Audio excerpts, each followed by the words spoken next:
이 대표님 그 이번에 이제 그간의 보도도 쭉 보시고 하셨을 네. 텐데 이른바 VIP 외압 의혹. 자, 현직 대통령이 이 사건에 개입했을 가능성을 지금 당사자인 박정원 대령이 매우 강하게 주장을 하고 있잖아요. 예. 그 대통령이 이 사태에 대해서 어느 정도의 책임이 있다고 보시고 어디까지 책임을 져야 된다고 보십니까? 저는 그 대통령에게 있어서 뭐 법률적 책임이 어쩌면 소추가 불가능하기 때문에 저희가 전혀 수사할 수도 없는 단계에 있지만은 지금 어떻게 보면 지금 거의 방관하는 모양새잖아요. 그렇죠. 근데 지금 제가 봤을 때는 대통령 당신께서 가진 상징 자본이 가장 크게 흔들린 게 아까 제가 말했잖아요. 이분은 수사하면은 무조건 위까지 쭉 올려가지고 수사하는 스타일로 뜬 스타 검사입니다. 그런데 결국에는 박정훈 대령이 뭐 그리 대단한 수사도 아니고 기초적인 수사를 하는 과정에서 자기가 중요하게 생각하는 인물을 건드렸다 아니면 그 이상 선생 같은 선 이상을 건드렸다는 이유만으로 한 사람 인생을 절단내려고 한 거 아닙니까?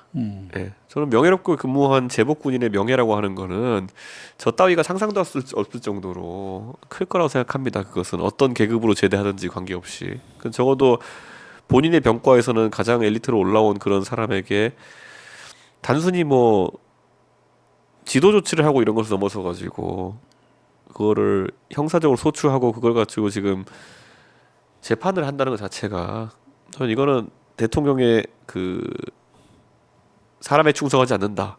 예? 그리고 공정과 상식 이 모토 두 개는 완전히 잡아먹는 그런 판단이었다고 생각하고요. 저는 물론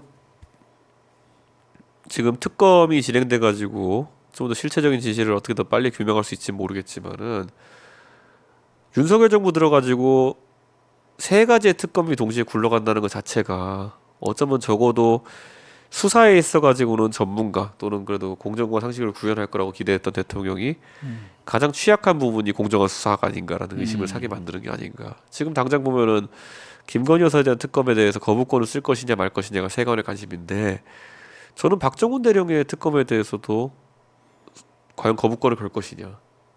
이것도 앞으로 지켜봐야 될 지점이다. 이건 총선 뒤에 벌어질 일이지만은 본인의 상징 자본은 거의 이제 도태되어 가고 그럼 이렇게 말씀드리면 제가 선거 캠페인 할 때도 같이 캠페인했지만은 이분이 뭐 대단한 경제 전문가가 되어서 경제를 살릴 거라 생각하고 찍은 사람 아무도 없어요. 이분이 갑자기 무슨 뭐 외교를 잘할 거라 생각해서 찍은 사람 없어요. 오직 이제 수사할 때 보면은 성역 없는 수사를 했던 사람이기 때문에 대한민국의 공정과 상식을 살려줄 것이다가 스스로 당신께서 세운 모토이기도 하고 기대치였는데 그게 무너지면은 왜 이분이 지지받았던 건지 사람들이 다시 생각하게 될 거거든요. 그게 대통령이 가장 치명적인 상황이다. 전 그렇게 봅니다. 그러니까 공정과 상식이라는 모토에서 당선이 되셨다고 하는데 네. 그거와 완전히 반대로 가고 있는 거라고밖에는 해석을 못 하니까요. 그렇죠. 저는 굉장히 어려운 지점에 이제 들어섰다 보고요. 근데 아까 말했듯이 대통령께서 다른 걸 잘하시면은 이런 여론이 있지도 않아요. 그러니까 사실 경제라든지 아니면 외교라든지 이런 데서 큰 성과를 내고 계시다면은 국민들이 아이 그래 뭐 대통령이 잘하는 것도 있고 못하는 것도 있지 이런 건데 이거는 딱 하나 잘할 거라 생각했던 거 있어가지고 지금 문제가 생겨버린 상황입니다. 그러니까 오히려 이게 이제 상식선에서 보면 수사단에서 뭐 이렇게 사단장을 배제했을 때 오히려 위에서 경로를 해야 함직한 상황이었던 것 같은데 오히려 반대 현상이 나온 것은 되게 어이없는 일이고 또 저는 개인적으로는 우리나라 민주주의라는 게 얼마나 허약한 것인가를 좀 보기도 해요. 왜냐하면 대통령의 그런 오판이 전혀 걸러질 수 없다는 거는 매우 좀 위험한 얘기 아닙니까? 지금 이 사건에 저도 도저히 잘 이해가 안 되는 게 장관인데 대통령이 이렇게 화냈다고 해서 그렇게 패닉 상태에 빠지면 되느냐. 같이 좀 짜증 낼 수도 있지 않느냐. 그래야 그게 정상적인 관계 아니냐. 제가 어느 방송에 나가서 그런 말씀을 했지만 대통령이 화를 내면 장관도 좀 화를 내야죠. 아니 좀 알아보시고 그러면 말씀을 나눕시다. 제가 좀 알아보고 다시 보고를 드리겠습니다. 근데 뭔가 밑에서 그럴 때는 이유가 있지 않겠습니까? 이렇게 받아치는 게 정상적인 서로 의사소통 아닌가요? 근데 저는 이런 생각도 있어요. 그러니까 대통령께서 모든 조직에 대한 책임은 상급자가 지는 게 맞다 좀 보고요.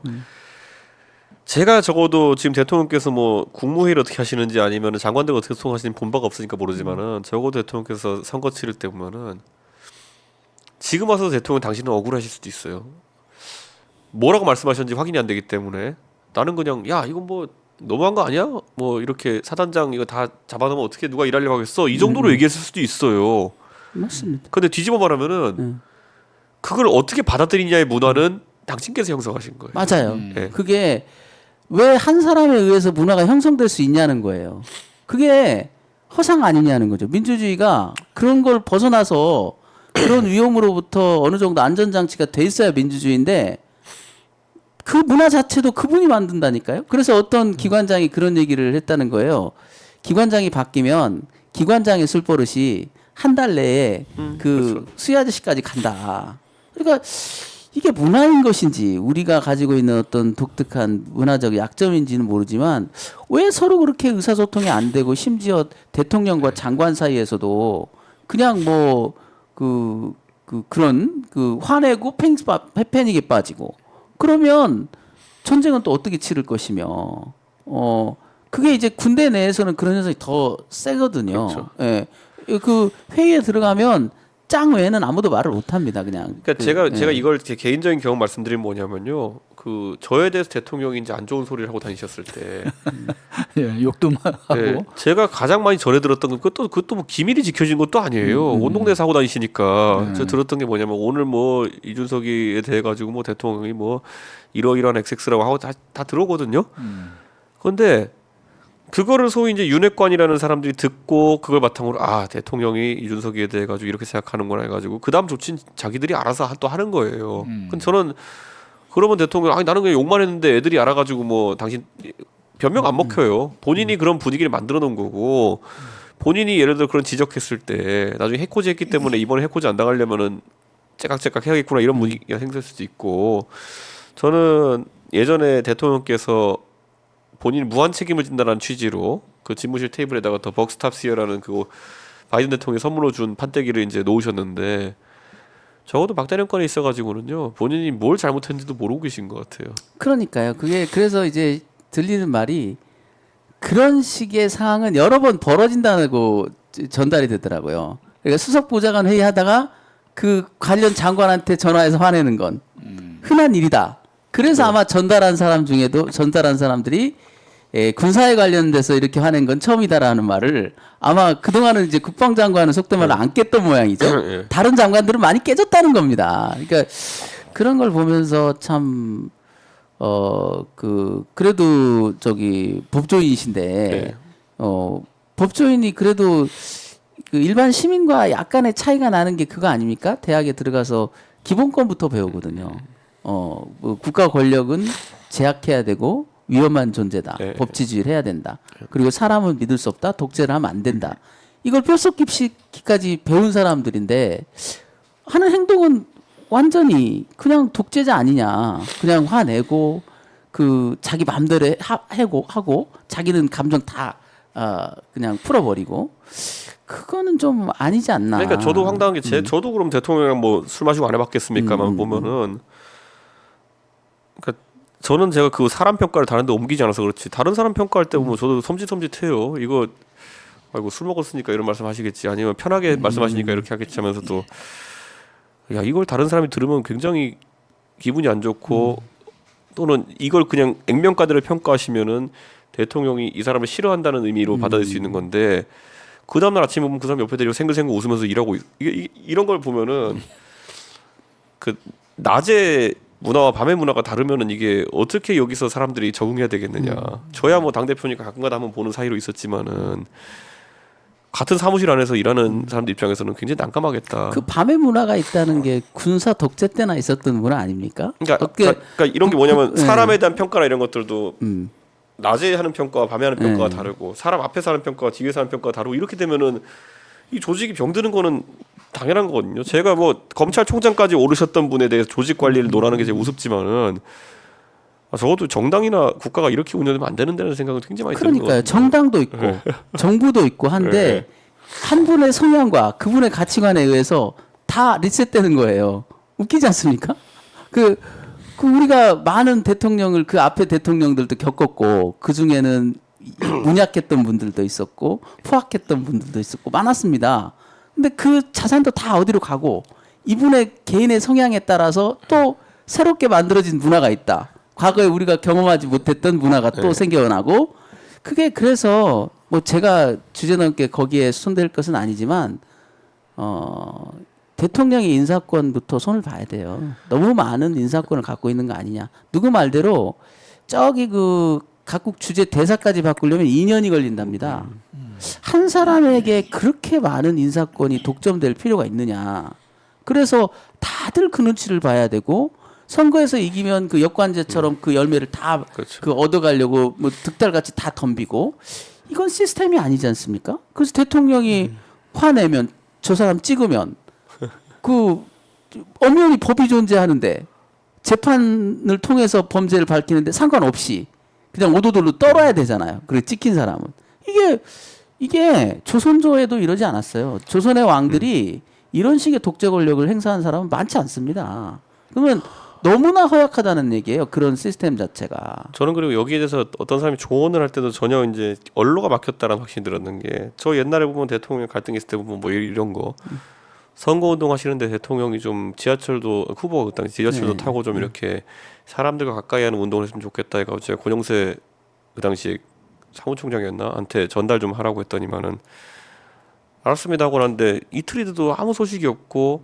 약속했던 일정이랑 엉뚱한 일정이 잡히는 거예요. 그래서 나 이제 그럼 안 할란다 그러고 이제 했더니만은 후보 쪽에서 난리가 난 거예요. 왜 갑자기 이준석이가 또 안 한다고 난리를 치냐.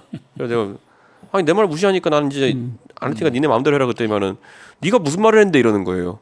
그래서 제가 권영세 그 사무총장 가가지고 그때 이거 하라 그랬는데 얘기 안 했어요 그랬더니만은 어차피 안 들을 것 같아서 전달 안 했어 이러는 거예요.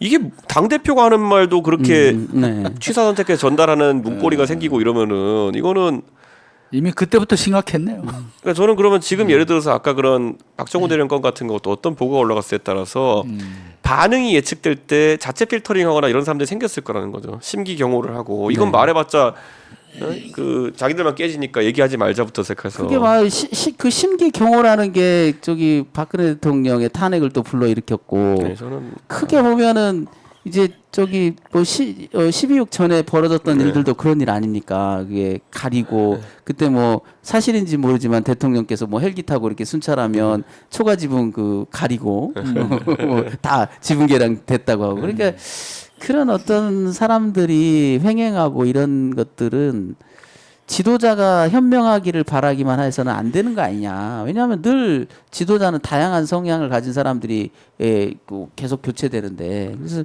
참 이번 일이 이제 그 대표적으로 이제 박대령 사건을 보면서 저도 느끼는 게 왜 이런 일이 이 시대에 아무런 그 어떤 제어 장치 없이 뻥 터질 수 있느냐.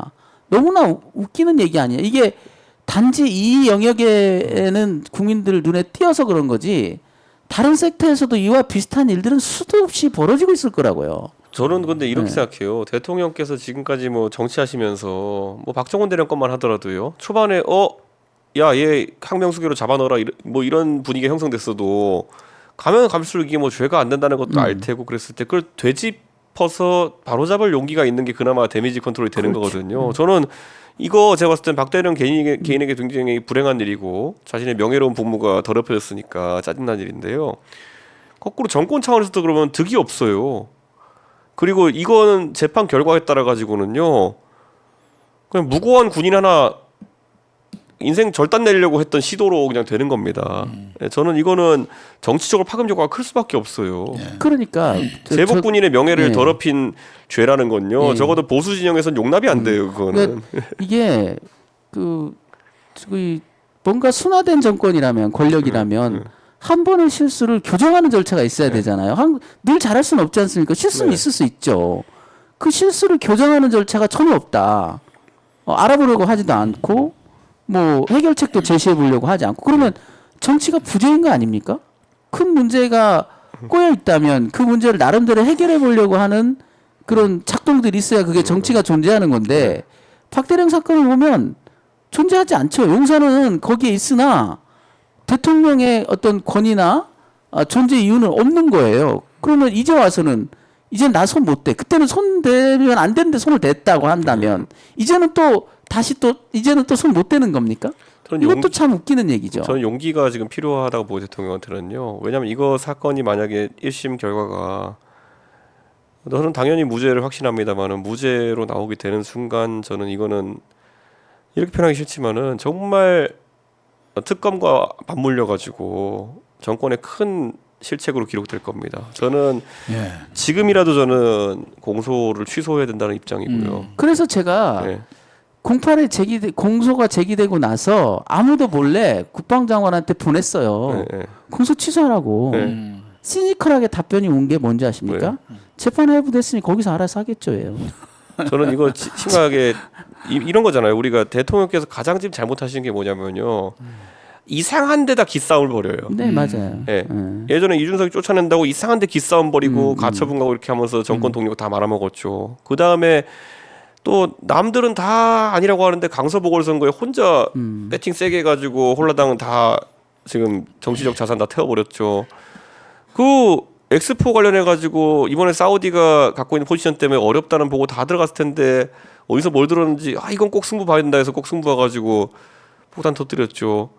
지금 박대령 건 같은 경우에도 본인이 뒤늦게 잘못된 거 알았으면은 이게 나중에 얼마나 이게 단순히 어떤 특수부 검사가 뭐 기소해가지고 무죄나고 이런 사건이랑 차원이 다르다는 거죠. 이거는 제복군인의 명예에 관련된 일이고 그리고 당신은 검사가 아니라 이제 국군 통수권자라고요.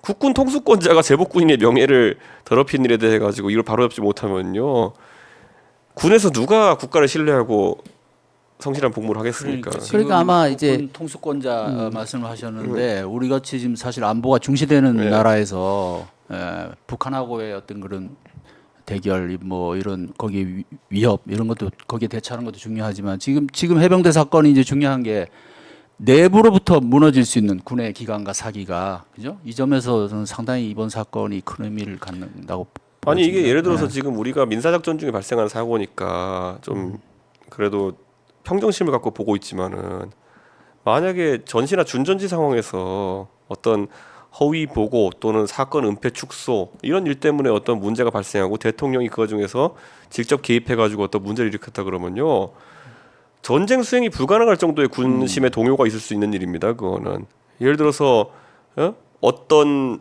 사단장이 단순히 민사작전이 아니라 작전 지휘를 잘못해가지고 부하들을 많이 죽이고 큰 작전 실패가 있었다. 그런데 그에 대해 가지고 책임을 묻지 않고 대통령이 야 그런 거 하면 책임 물리면 누가 사단장 하려고 그러냐 이런 식으로 넘어가려고 오히려 거기 성실하게 그 책임을 수사하던 군사경찰에게 뭐 군법을 시행한다면 소위 말하는 말로 그러면 전쟁할 이유가 없죠. 그거는 저는 이런 겁니다. 제가 군인은 아니지만은 제가 당대표 하면서 아니 선거라는 게 전투와도 같은 건데 전투 큰 거 누구 이겨놓고 오니까 와서 나한테 총질하더라 대통령이. 저한테는 얼마나 깊은 회의감이겠습니까? 예. 저 그래서 지금도 누가 연락 와요. 대통령이랑 뭐 손잡을 겁니까? 뭐 정치적으로 이렇게 얘기하면요. 당신 같으면 하겠습니까? 이렇게 얘기해요. 예. 당신 같으면은 그 꼴을 당하고도 내가 대통령에 대한 신용을 가지고 정치를 같이 하겠습니까? 이렇게 얘기해요. 마찬가지죠. 예. 근데 저는 뭐 정치는 잘 모르지만 이제 법조인들의 생각이나 군인들의 생각에 정치와 잘 안 맞는다라고 보는 게 저는 그거거든요. 법조인의 생각, 군인의 생각, 군인은 이겨야 되고요. 법조인은 정확해야 된다라는 네. 그런 강박관념이 있습니다. 그런데 정치라는 것은 지면서 이기는 거 아닌가요? 늘 이기면서 그 얻는 게 있나요? 오히려 지는 듯하면서도 얻을 수 있어야 그게 뛰어난 정치인이라고 저는 생각하는데 대통령께서도 이제 좀 그런 여유를 좀 가졌으면 좋겠어요. 말씀하신 대로 자꾸 승부 아니 그건 그때 얘기지 이미 다 정점에 올랐고 이제 국군은 통수권자고 저 정치 권력도 이제 그 퇴임을 바라봐야 되는 사람인데 정말 영원히 남는 것을 추구해야지. 지금 우리나라가 독재 국가가 아닌데 당신이 뭐 다 그렇게 해서 그 당을 장악한들 다음에 자기 세상이 올까요? 시간이 될까요? 그 다음에 오는 사람은 뭐 봐볼까요? 아니지 않습니까? 오히려 그 긴 호흡으로 정말 국민들이 무엇을 바라는지를 좀 읽고 그랬으면 좋겠다. 그 바로미터가 박대령 사건이다. 이 문제가 어렵더라도 어려우니까 당신이 부여잡고 해결을 해야죠. 결자 해지라는 말도 있는데 분명히 결자가 그분인 것 같은데 풀어가는 것도 당신이 풀어가야지. 지금에 와가지고 국방장관을 앞세웠다가 해병대 사령관을 앞세웠다가 또 국방장관을 두둔하면서 자르면서도 두둔하는 걸 보면서 참 모양새가 너무 안 좋다. 저는 이분이 승부 중독이라고 봐요. 맞아요. 무슨 말이냐면은 사실 어떤 승부의 측면에 있어서 고집스러운 거 아닙니까?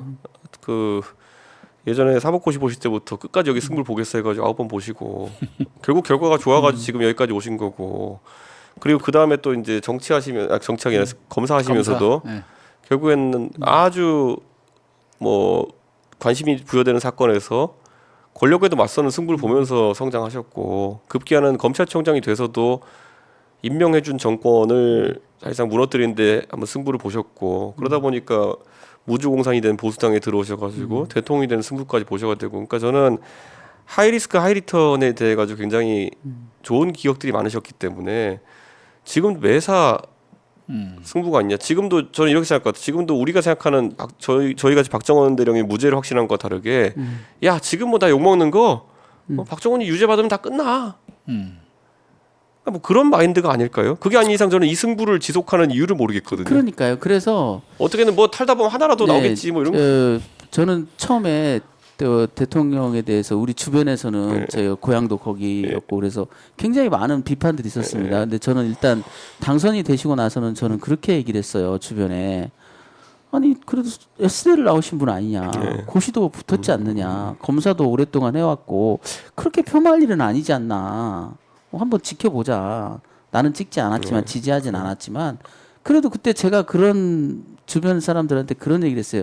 세 분의 후보를 보면서 한 분은 이제 저기 그 윤 대통령 또 이재명 대표 또 그 안철수 의원 이 세 분들이 어떻게 보면은 우리가 그래도 흥룡하는 국가 아니냐 이렇게 쟁쟁한 후보들이 대통령으로서 각 개인의 역량들이 대단한 분들이 이렇게 발굴돼서 나온다는 것은 우리가 참 기뻐할 일이다. 누가 돼도 세 분 모두 다 뭐 전혀 흠잡을 데 없는 한 국가의 지도자로서 흠잡을 데 없는 것 같다. 나는 그렇게 봤어요.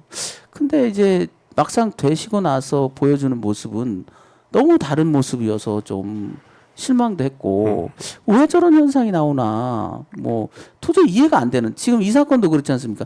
상식선에서 이해가 잘 안 돼요. 오히려 반대 현상이 있었어야 된다는 거예요. 군에서 좀 온정주의로 감싸고 돌 때 대통령이 누나를 불안이고 너희들 똑같은 멘트를 제가 해본다니까요. 그렇죠. 아니 이런 일로 사단장을 처벌하지 않으면 국민들 누가 납득하겠나? 네. 이게 정상적인 멘트 아닙니까? 지도자라면? 그러니까. 그것도 이제 표현하시면 안 되겠지. 은연중에 이제 그걸 정치력을 발휘해서 잘 이렇게 드러나게 해야 맞는 건데 반대 멘트를 그것도 그냥 자기 목소리를 다 내서 풀로 했다는 것은 제가 했던 그 기대조차도 좀 너무 그 안이한 기대 아니었나. 정말 아쉽습니다. 저는 총선 때 이것이 분명히 표심에도 영향을 미치겠지만은 적어도 대통령이 공정과 상식이라는 가치 그리고 법조인으로서의 전문성 이런 것들이 실종된 상태에서의 대통령의 인기나 아니면 지지도라고 하는 것은 지금까지 대선이나 지선 때보다 훨씬 못할 것이다. 네. 저는 이제 개인적으로 그 법조인이지만 법조인들은 법조인의 모습으로는 정치를 해서는 안 된다고 생각하거든요. 왜냐하면 그게 옳고 그름에 너무 밝아요. 그리고 그름이라고 평가하는 순간 거기에 대한 미움이 너무 많이 갑니다. 법조인의 살아온 삶이라는 게 이제 물론 뭐 인권운동 하시는 그런 법조인들도 있지만 그분들을 빼고 현직에 특히나 검찰 같은 경우는 오죽 범죄인들을 많이 보입니까? 그러니까 미워질 수밖에 없는 거예요. 그런데 적어도 최고 지도자가 어떤 세력, 어떤 부류에 이유 없는 미움을 가지면 안 된다고 저는 보거든요.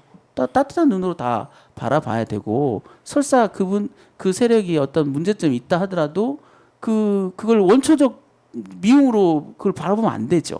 그러니까 그 이재명 대표에 대한 시각도 그렇습니다. 그냥 범죄인 취급하는 거 아닌가요?